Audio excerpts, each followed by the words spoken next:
Welcome, my friends. Today, we embark on a journey not just through words, but through worlds.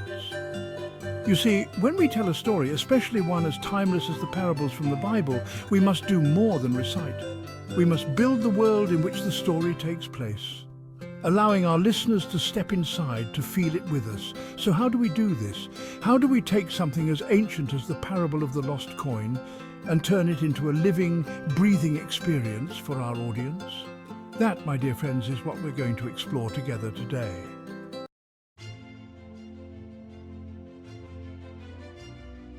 Visualization as a key to engaging storytelling. Let's start with the basics, visualization. Imagine this. You're about to tell a story, but before a single word leaves your mouth, you must see it, feel it, live it in your own mind. You, as the storyteller, are the first audience. Only when you fully inhabit the world of the story can you invite others to join you there.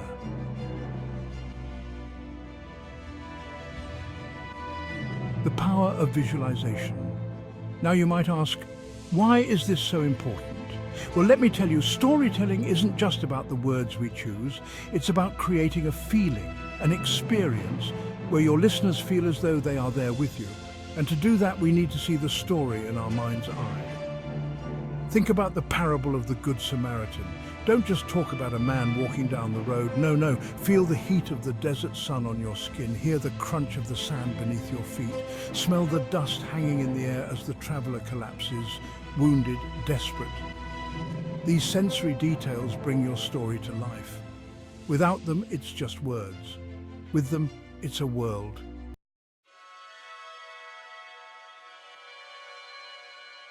Practical visualization techniques.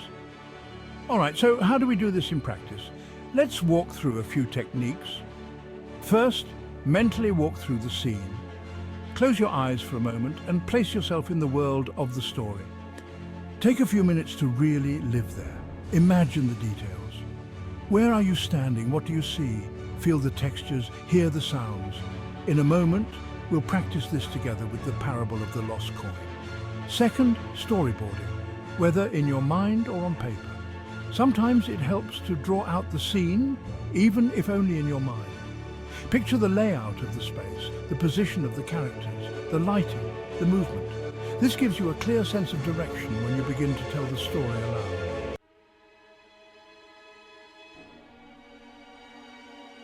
World-building practice, the parable of the lost coin. Now let's step into a specific example. The parable of the lost coin. I want you to imagine it with me. Close your eyes for a moment. You're in a modest home in ancient Israel. The walls are rough, made of clay.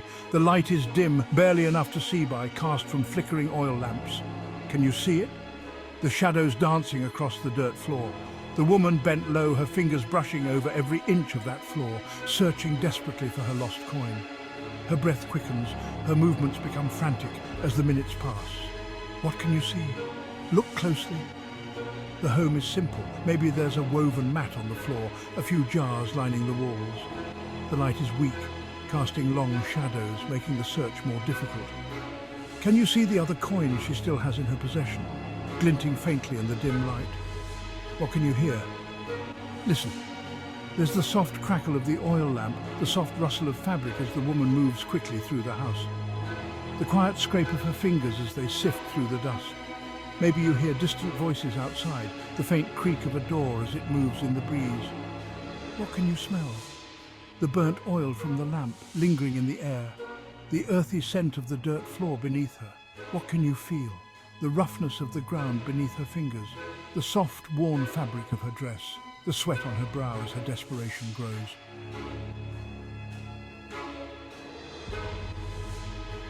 Building the world around the woman's emotions. Now think about the woman's emotional state. Imagine how her growing anxiety mirrors the flickering light, how each shadow feels like a symbol of her doubt, her fear that the coin will never be found. Your voice must carry this emotion. Start calm. Perhaps she's hopeful at first, but as the minutes pass, let your voice rise in intensity, reflecting her growing fear. Her movements become quicker, more frantic. Her breath quickens. You see, it's not just the words you speak, it's how you speak them.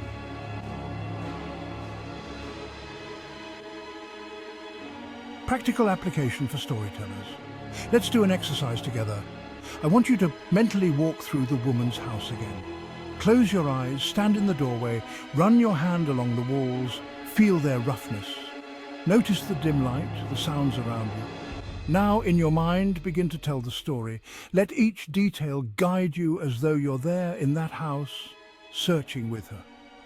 Here's a tip. Focus on just a few key details to bring the scene to life. You don't need to describe everything. A well-placed sound, a vivid smell, a simple texture. These are often enough to transport your listeners into the world you're creating.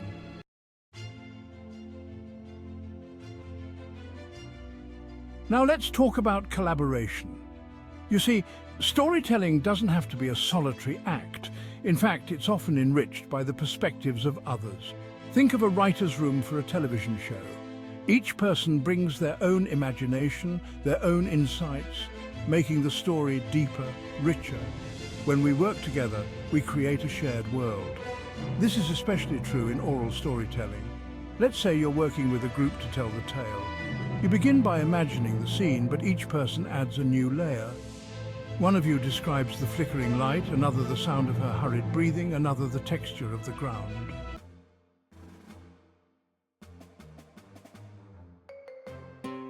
Creating a collaborative environment. To do this well, we must create a space of trust. Encourage open sharing. No one should feel judged. This is a creative process. Each contribution is valuable.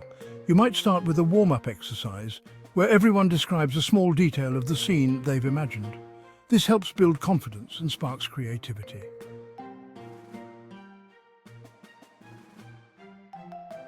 Active listening and constructive feedback. It's important to listen deeply to one another. Instead of focusing on what could be improved, focus on what can be built upon.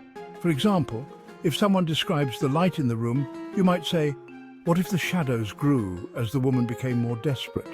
This is how we build a story together, layer by layer, idea by idea.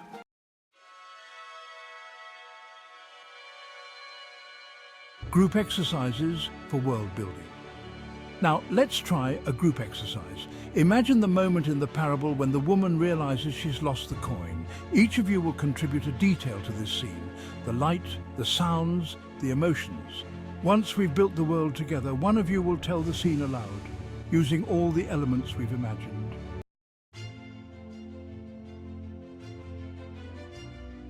Bringing the world to life through imagination and collaboration.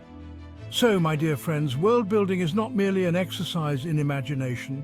It's the foundation of great storytelling. Especially when we work with biblical stories like the parable of the lost coin, we must bring these ancient tales into the present by giving them life, depth, and detail. And remember, storytelling is a collaborative art. When we work together, sharing our ideas, building on each other's visions, we create a world that's richer than anything we could have made alone. It's like a writer's room, where every voice adds something new, something vital.